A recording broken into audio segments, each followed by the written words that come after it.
Great. Okay. Hi everyone. Welcome to another NetStudent webinar. My name is Adam Harling. I'm the Managing Director of NetStudent. I'm here with Josh Bradley, who heads up our client strategy team.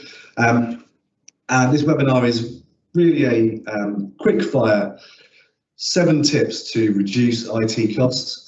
It's not chapter and verse on every last possibility of saving money, but saving money is always important. So we're going to look at seven things you can directly action, take away, and save money. So our general agenda is hardware lifecycle management, cybersecurity and licensing, power usage, training, printing, and general IT efficiency. The last one being more directed to our co-managed or in a co-managed environment where you've got internal IT people, and these are things that you can do to improve IT efficiency. So should we get straight into it? Here we go. One of the first things we look at, I will caveat this whole webinar, if you're an existing managed IT service customer of ours, the things that we're going to run through today are the things that we consider when we're building your IT strategy. So don't worry if you're thinking that you need to bear this in mind next time you talk to us. We've already taken this into account when we're building your strategy. Not to say that it's not worth watching the webinar, because this will explain why we consider these things, so you more fully understand those considerations. So we'll start with hardware lifecycle management. The basic premise of this is lost productivity costs more than hardware. And we can see a direct correlation between the amount of time a piece of equipment is in service and the failure rate. Typically, a workstation will start to fail after 4.5 years. Where are we with servers and that kind of thing, Josh? Servers, again, they're around sort of 5 years. Switches, Wi-Fi equipment, you kind of expect 7 years out of them, and then you need to start replacing them. Yeah, so it pays to make a plan. Currently, I don't know how your industry is, but certainly in our industry, lead times are a real problem. Anything with a microchip in it seems to be a problem at the moment. So another thing to bear in mind is if you've got new starters, or you need to plan these replacements, you need to start doing it way in advance, because just getting hold of a laptop is actually not a straightforward process at the moment. It takes some planning, and the lead times can be horrendous. We've seen some pretty horrific lead times, certainly on specialised equipment.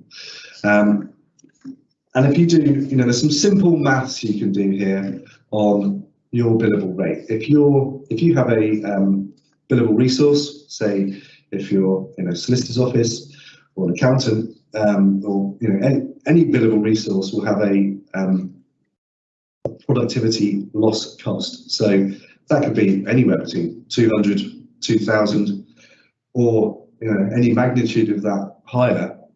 If that person's not working, you're losing a lot more money than it would be to replace the machine, especially when you take into account these costs are typically capital expenditure, so they'll be depreciated over a number of years. So your actual per day cost of any piece of equipment is tiny compared to the amount of time or money lost in downtime. It pays to do those workings and understand, what the impact is of downtime. That's pretty much the bare bones of that one.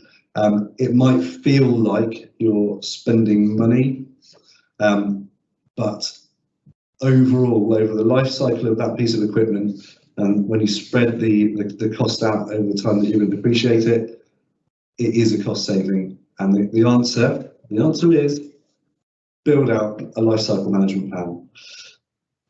How do we go about that? Building out a lifecycle management plan, you need to audit all of your equipment. You need to find all of your IT infrastructure. You need to identify the age of the equipment, and you need to know roughly the life cycle of that device. Is it is the expected life cycle 5 years? Is it 7 years? And you need to then plan when that item is going to be replaced. And ideally, you want to replace it before or just before it hits that life cycle, because you don't want a piece of critical equipment failing. Lost time is lost money, and it can be prevented. Yeah, I guess the another part of that is if you're looking at a switch or core network infrastructure, where a workstation will take out one person, a switch or a server can take out a whole department, or in some cases a whole business. So you really do need to think about building out that lifecycle replacement plan way ahead of time. Get that plan in place. Tip number 1. Number 2, cybersecurity. It's a fact of life now, much more so over the last 3 years, certainly the last year, and through the pandemic, it became even worse. The fact and the stats on cybercrime are shocking. Yeah, and I mean, they're ever increasing year on year. According to Hiscox Insurance, a small business in the UK is successfully hacked every 19 seconds, and that's increased dramatically. In 2019, 1 in 3 businesses suffered a breach. And again, according to Hiscox Insurance, the average cost of a clear-up for one of these types of breaches is just over £25,000. So not an insignificant number. And again, that's ever increasing. That is based on information from 2019. And yeah, it's just going up. It's going up dramatically. And that's before we start getting into GDPR fines, brand damage, and the lost productivity. That fee is just tidying up the mess and getting rid of the infection and restoring files. It's not the total cost of a breach. Yeah. It's not, you can see from the figures, 1 in 3 businesses suffered a breach in 2019. It's not going to happen to me.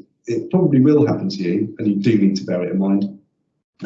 There are some really easy, low-cost ways of reducing this risk. Number 1, if you're using Office 365, which a lot of businesses are now, if you're not, you should probably look at it, turn on MFA.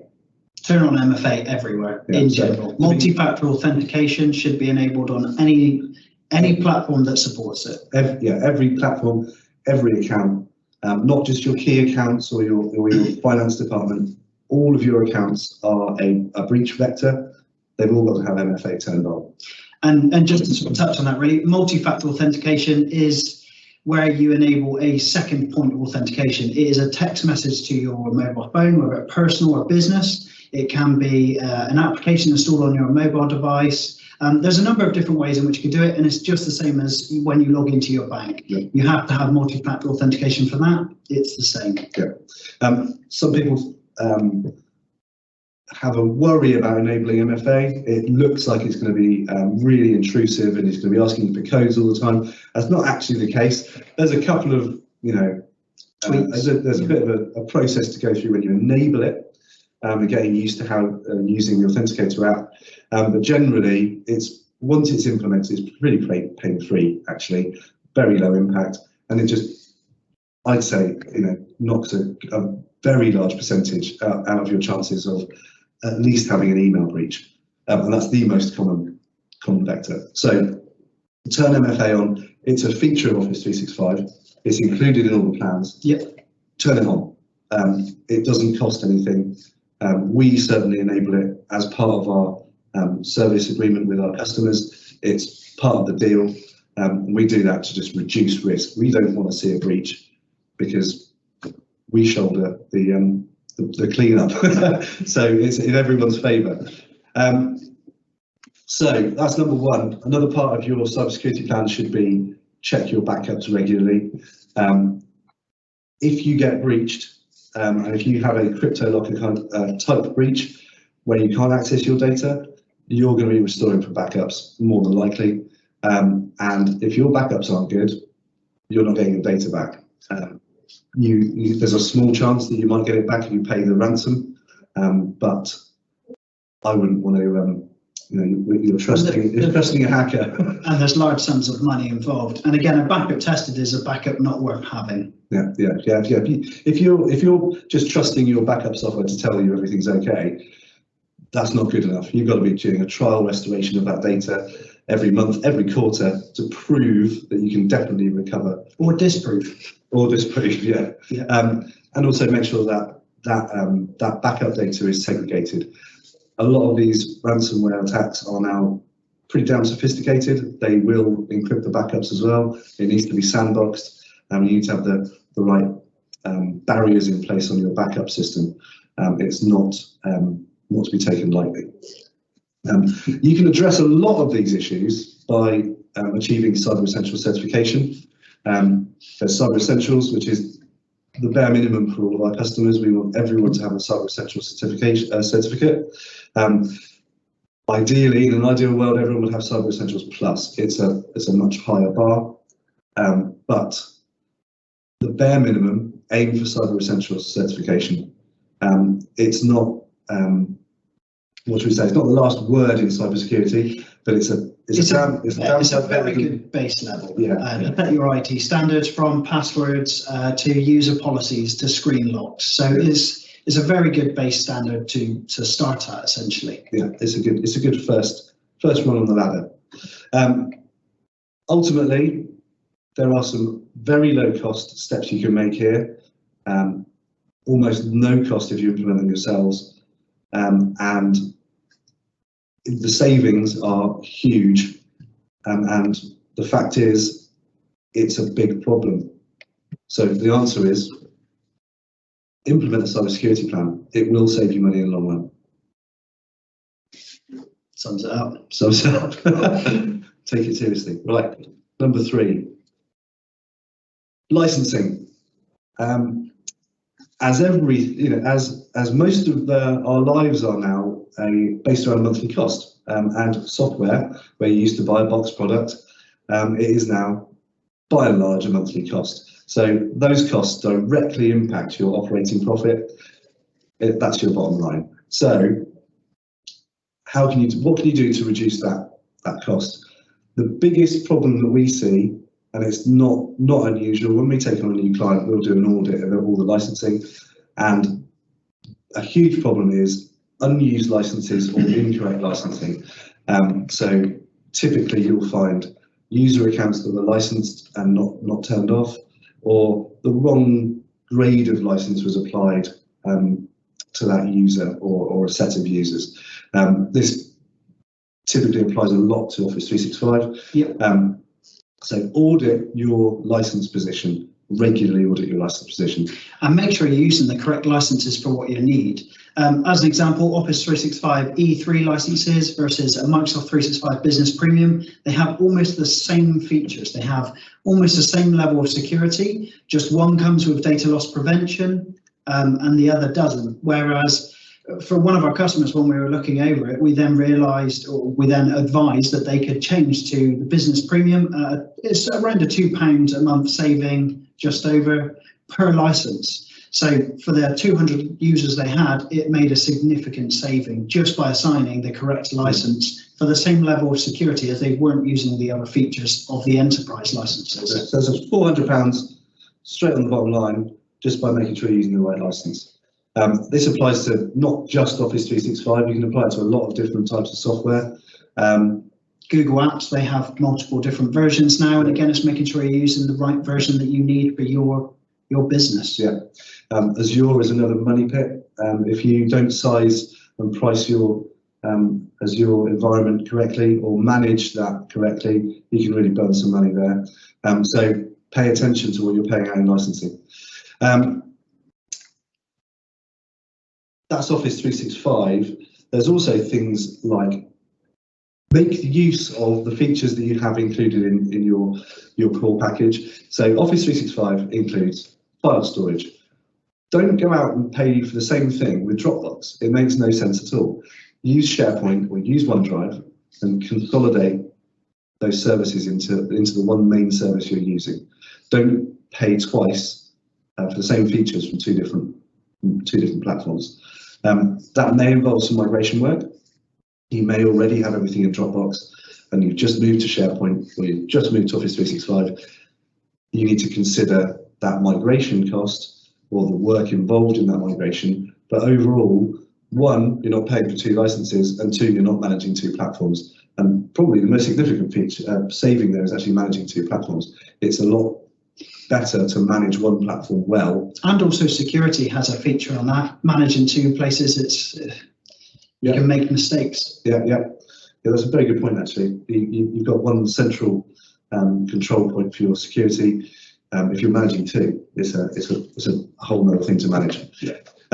So it sounds silly perhaps, but regularly look at your licensing. It can get out of hand or out of control. Not, it's not done deliberately. It's just done through, evolution and speed of, I need a new user account. I will turn that one off in a couple of months, and just don't get round to it. So look at it regularly. The answer is review your licensing regularly. It's very simple. There we go. Point number 3. Point number 4. Power usage. Servers, and actually a lot of on-premise equipment, especially storage, uses a lot of power. It's expensive to run. We can see some pretty good savings on this, can't we, Joss? Yeah, I mean, for an example, one of our customers, they were consuming over 18,000 kilowatt hours of electricity year on year. By moving them or migrating them to Microsoft 365 and the cloud, essentially, they've gone down to 2,000 kilowatt hours. Now that represents, based on like 14 pence per kilowatt hour, that's from £2,300 per year down to around £330 a year. Again, there's a fair few factors in this. There is moving away from on-premise service. Obviously, they are the big electricity consumption there, but there's also the aircon, there's the UPS devices you have to buy. There's more on top of this, but the big one is servers. They are consuming a lot of electricity and they have a significant cost. Yeah. There's also an environmental impact there. You've got, the carbon output from a server is not inconsiderable, and actually the production of that server as well. So the more of those cloud services you can adopt, the better. Well, the smaller your electricity bill, your direct electricity bill is going to be, and the better it is for the environment. Actually, a lot of these platforms are, if not already carbon neutral, moving towards carbon neutrality. So all round, something we should be working towards. The other aspect is, if you do need to use on-premise equipment, use virtualization.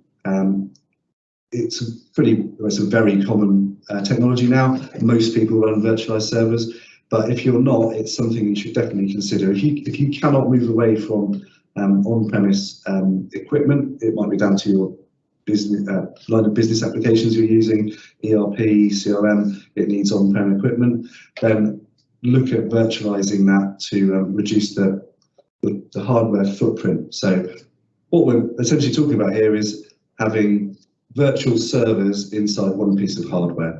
So one server host, one piece of hardware can run multiple virtual servers, and those different servers can have different uses: database, application, Active Directory, etc.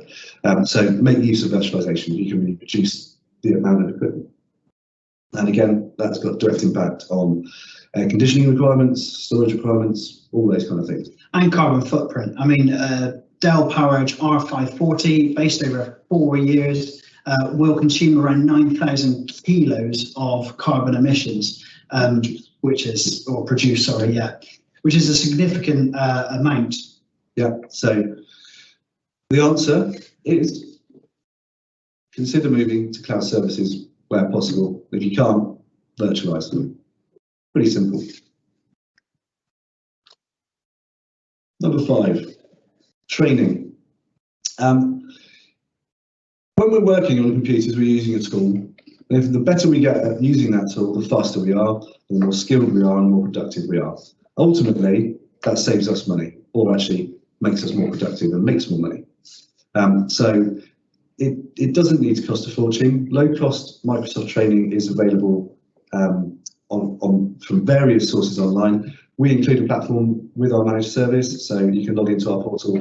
There's Microsoft, all the full Microsoft suite training in there, from Excel to Word to SharePoint. it's all there. The theory, our belief is the better you are, the more efficient you're going to be, the faster you're going to be, the better it is all round. Another one not to be sniffed at is cybersecurity training. Again, it should be part of your cybersecurity plan. It's not part of Cyber Essentials, is it? No. But it is part of Cyber Essentials Plus. Yes. Yeah. So implement a cybersecurity training plan, identifying users that really need to know how to spot a phishing scam, for example. Well, and keeping all users up to date. As these things with IT, they are always progressing, so it's staying up to date and staying current. Yeah. Again, also a requirement of ISO 27001. Yeah. So building a cybersecurity training plan. All of this improves employee retention, improves skills growth in your team, and that reduces costs involved in churn and recruitment. Again, these are genuine cost savings and something that should be considered. You're also going to improve the service you deliver to your customers, and who doesn't want that? So implement a training plan. Easy. Still need a training plan. Point number 6. Printing. Consolidate printers. We often see, especially with a new customer, a wild variety of printers from varying different manufacturers, different styles of printers, from inkjets to lasers. It really pays to standardize and consolidate your printers. If you're a large organization and you have a requirement for multiple printers, it pays to consolidate as much as you can to MFP devices. What we're talking about there is big photocopier type devices. Reduce your management overhead. The cartridges are bigger, so they last longer. No one needs to mess with the printer for a longer period of time. The less number of devices you have, the less things you've got to go wrong. So that pays as well. The larger and generally the larger manufacturers of the larger devices will target toner usage much more strongly. So they'll have processes in that device to reduce toner usage. So generally they're much more efficient on ink usage. Get rid of inkjet devices is probably crime number 1. Yeah. That's huge. I mean, just touching on cost, inkjet printers, they average for a black and white page 1 to 3 pence per page, whereas a laser printer is more like 0.3 to 0.9 pence per page. So it doesn't sound like a lot when you're only thinking of a few pages, but take that over 10,000 pages and you're looking at £70 cheaper just for a laser printer. So inkjets are not reliable. They cost a significant amount more money to run. And I mean, if you start to look at color pages, that gap just grows even more. A laser color printer will be roughly £200 cheaper over 10,000 pages than an inkjet. Yeah, so huge saving. Get rid of them. And inkjets leak everywhere. Messy thing. Should have added them. So we have water in carpet. Cost saving on carpet. Yeah. So consolidate, move to modern devices and laser-based MFPs. Are generally more reliable as well. Much more reliable. And if you can, standardise the make and model. Benefits there are you've got the same toner cartridge across your entire estate of printers on all your supplies. You know, the not just the toner, but the other components, units, that kind of thing. So if you can standardise that, then you can negotiate better prices when you're buying it, and you can hold stock of it again with lead times as they are at the moment. Worth doing. So it pays to standardise. But having said all of this, printing is really a bit old hat. Ultimately, we really should be looking at automating processes and digitising your business processes. SharePoint offers a huge opportunity to do that, and that's just one platform. So our real advice, if you're going to print, follow this advice. But if you don't have to print, don't print, or find ways to work around printing or remove the need to print. That's really where we should be going. Look for ways to automate your business processes. And the answer? Well, the answer? Print less and standardise your printers if you have to. Yep. That's pretty much how to save money. Yep. We're firing through these. We are. Told you we'd quick fire. Okay, this last slide is really aimed at IT departments and internal IT functions. It's part of the processes that we look at internally and how we work with our clients to improve productivity and reduce downtime. They're easily actionable, or some of these might take a bit longer to do. Some of them are quite easy. Clear documentation is something that you can do quite quickly. But standardising all your IT equipment might not. So we fire through this. We're looking at if you want to improve user productivity and the reliability of your systems, you need to look at ticket trend analysis and work out where you've got recurring problems and drive them out. Find the root cause, eliminate the problem. You don't want to be fixing the same thing more than twice. If it's happened twice or it happens a third time, something's wrong at the root. Take the time to eliminate it fully. And it's probably something we've already touched on in these 7 tips or 6 tips prior to this one. It's probably going to be a user training issue or device age issue or not knowing how to use the software correctly. So yeah, it should be relatively easy to identify if you look into it why you're getting a recurring issue. Spend the time, eliminate it. Tip number 2 on this one is clearly label everything, from network cables to power cables. It really does pay to label things. If you're routing around in the middle of if you're dealing with a crisis situation and you're routing around trying to find which cable goes to the server or whatever it might be, silly example, you're wasting time and you're just directly adding to downtime. Label the equipment. It's really quite simple to do. Sticky labels and pen will do the job, and document it. We've sort of covered this on previous slides, but standardising the equipment also saves time.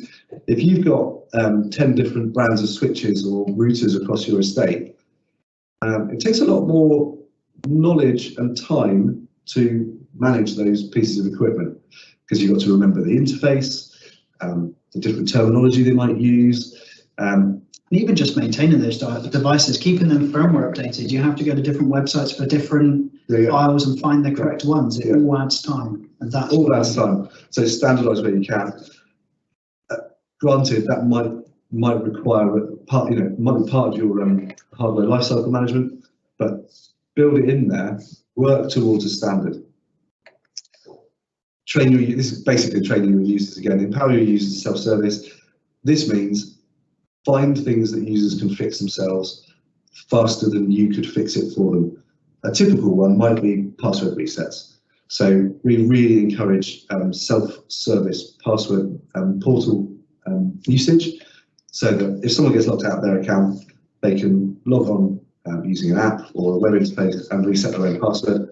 It's perfectly secure, uses multi-factor authentication, and it's generally a really good idea. You can save a lot of time by enabling your users, empowering your users to fix their own problems. Not to do ourselves out of a job, of course. Don't want to fix too much. Again, clear documentation. It's not rocket science. Invest in a good documentation platform, a secure documentation platform, and document your systems.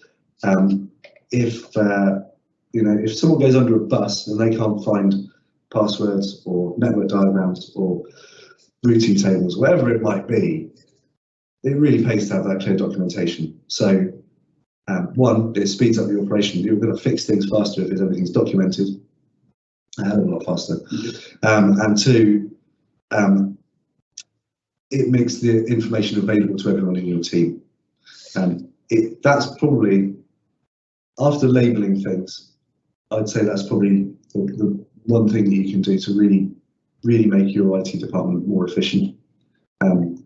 Document, and document again. And I suppose the last point on that is user reporting tools. We are big fans of Power BI. We use it internally. We train our customers on how to use Power BI, and it can plug into just about any platform, anything with a database or anything with an Excel sheet, actually, pretty much. So user reporting tools that can give you that trend analysis. It's even part of Office 365. It's not a huge cost to use it, and it really can identify. Well, just to touch on that, it's free to use unless you want to publish and share those files. But just to start interrogating data, it's free to use and download. Yeah. So plug it in, look for trends. This might not be just your service desk platform. It might be your general ERP. You might be able to identify cost savings for departments in your business, and that will go down very well. So look at Power BI and look at identifying inefficiencies. So the real answer there is get organised. It's that simple. If you're an IT department, these are the kind of things you should be looking at on a regular basis. I told you it'd be quick fire. We've gone through that quite quickly. The video is going to be available for download. The real idea behind this was actionable items. Then you can go away and go, okay, I can, even if you just pick one of these things, pick it and do it, because we will realise real savings. If we were going to prioritise those, Josh, what would you say number one? Number one, lifecycle management. It is lifecycle management for me that it will drive much more efficiency. There's another point on that, actually. Comments we've had when we've gone through that lifecycle management process with users, you might find that you've got users that are sat with 6-year-old, 7-year-old laptops. They come in, turn the machine on, go, the old cliche, go and turn the machine on, go and make a cup of tea. Well, they really do, and they're there for like 15, 20 minutes because it actually takes 20 minutes for the machine to start up. If you replace that laptop with something with a decent SSD, plenty of RAM, that's going to turn into a 20-second turnaround. It sounds silly, but those are genuine productivity improvements. So it's not just when they go down; it's actually the speed of the tool they're using. It's these things have a lifetime. So yeah, there we go. Real actionable IT cost saving tips. Do we have any questions? No questions. That's fine. No questions. Maybe that's good. Excellent. Thank you very much for your time. Hope you enjoyed it. Hope you get away from this with some actions to take away. Cheers. Bye bye.